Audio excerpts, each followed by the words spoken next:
The Frog Prince, from the 1884 translation by Edgar Taylor of the Brothers Grimm's Fairy Tales. In old times, when wishing still helped one, there lived a king whose daughters were all beautiful, but the youngest was so beautiful that the sun itself, which is seen so much, was astonished whenever it shone in her face.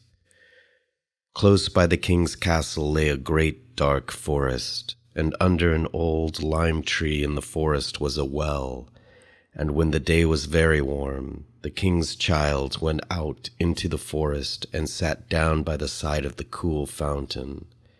And when she was dull, she took a golden ball and threw it up on high and caught it, and this ball was her favorite plaything. Now it so happened that on one occasion the princess's golden ball did not fall into the little hand which she was holding up for it, but on to the ground beyond, and rolled straight into the water. The king's daughter followed it with her eyes, but it vanished, and the well was deep, so deep that the bottom could not be seen. On this she began to cry, and cried louder and louder, and could not be comforted. And as she thus lamented, some one said to her, "What ails thee, king's daughter? Thou weepest so that even a stone would show pity." She looked around to the side from whence the voice came, and saw a frog stretching forth its thick, ugly head from the water. "Ah, old water splasher, is it thou?" said she. "I am weeping for my golden ball which has fallen into the well." "Be quiet and do not weep," answered the frog. "I can help thee, but what wilt thou give me if I bring thy plaything up again?" "Whatever thou wilt have, dear frog," said she, "my clothes, my pearls and jewels, and even the golden crown which I am wearing." The frog answered, "I do not care for thy clothes, thy pearls and jewels, or thy golden crown, but if thou wilt love me, and let me be thy companion and playfellow, and sit by thee at thy little table, and eat off thy little golden plate, and drink out of thy little cup, and sleep in thy little bed. If thou wilt promise me this, I will go down below, and bring thee thy golden ball up again." "Oh yes," said she, "I promise thee all thou wishest, if thou wilt but bring me my ball back again." She, however, thought, "How the silly frog does talk! He lives in the water with the other frogs, and croaks, and can be no companion to any human being." But the frog, when he had received this promise, put his head into the water and sank down, and in a short while came swimming up again with the ball in his mouth, and threw it on the grass. The king's daughter was delighted to see her pretty plaything once more, and picked it up and ran away with it. "Wait, wait," said the frog. "Take me with thee. I can't run as thou canst." But what did avail him to scream his croak, croak after her as loudly as he could? She did not listen to it, but ran home and soon forgot about the poor frog, who was forced to go back into his well again. The next day, when she had seated herself at table with the king and all the courtiers, and was eating from her little golden plate, something came creeping splish splash up the marble staircase, and when it had got to the top, it knocked at the door and cried, "Princess, youngest princess, open the door for me." She ran to see who was outside, but when she opened the door, there sat the frog in front of it. Then she slammed the door to, in great haste, sat down to dinner again, and was quite frightened. The king saw plainly that her heart was beating violently and said, "My child, what art thou so afraid of? Is there perchance a giant outside who wants to carry thee away?" "Ah, no," replied she, "it is no giant, but a disgusting frog." "What does a frog want with thee?" "Ah, dear father, yesterday as I was in the forest sitting by the well playing, my golden ball fell into the water, and because I cried so, the frog brought it out again for me, and because he insisted so on it, I promised him he should be my companion, but I never thought he would be able to come out of his water, and now he is outside there and wants to come in to me."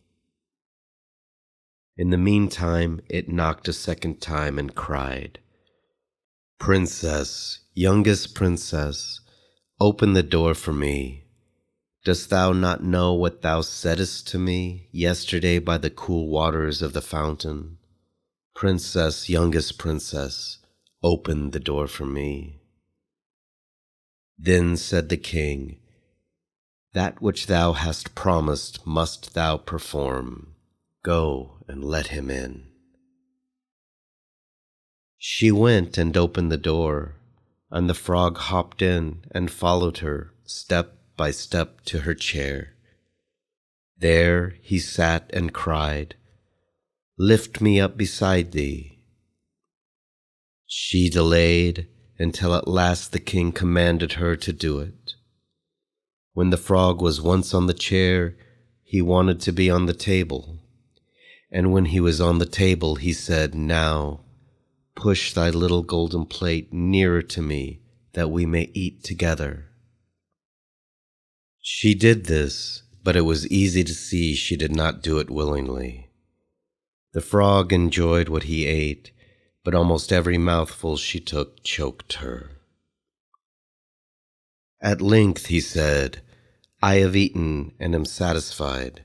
Now I am tired.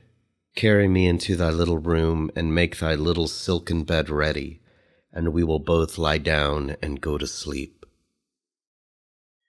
The king's daughter began to cry, for she was afraid of the cold frog which she did not like to touch, and which was now to sleep in her pretty, clean little bed. But the king grew angry and said, "He who helped thee when thou wert in trouble ought not afterwards to be despised by thee." So she took hold of the frog with 2 fingers, carried him upstairs, and put him in a corner. But when she was in bed, he crept to her and said, "I am tired. I want to sleep as well as thou. Lift me up, or I will tell thy father." Then she was terribly angry, and took him up and threw him with all her might against the wall.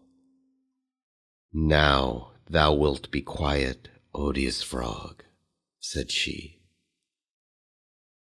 But when he fell down, he was no frog, but a king's son, with beautiful kind eyes. He, by her father's will, was now her dear companion and husband. Then he told her how he had been bewitched by a wicked witch, and how no one could have delivered him from the well but herself, and that tomorrow they would go together into his kingdom. Then they went to sleep, and next morning when the sun awoke them, a carriage came driving up with 8 white horses, which had white ostrich feathers on their heads, and were harnessed with golden chains, and behind stood the young king's servant, Faithful Henry. Faithful Henry had been so unhappy when his master was changed into a frog that he had caused 3 iron bands to be laid round his heart, lest it should burst with grief and sadness. The carriage was to conduct the young king into his kingdom. Faithful Henry helped them both in and placed himself behind again, and was full of joy because of this deliverance. And when they had driven a part of the way, the king's son heard a cracking behind him, as if something had broken. So he turned round and cried, "Henry, the carriage is breaking." "No, master, it is not the carriage. It is a band from my heart, which was put there in my great pain when you were a frog and imprisoned in the well." Again and once again, while they were on their way, something cracked, and each time the king's son thought the carriage was breaking, but it was only the bands which were springing from the heart of faithful Henry, because his master was set free and was happy.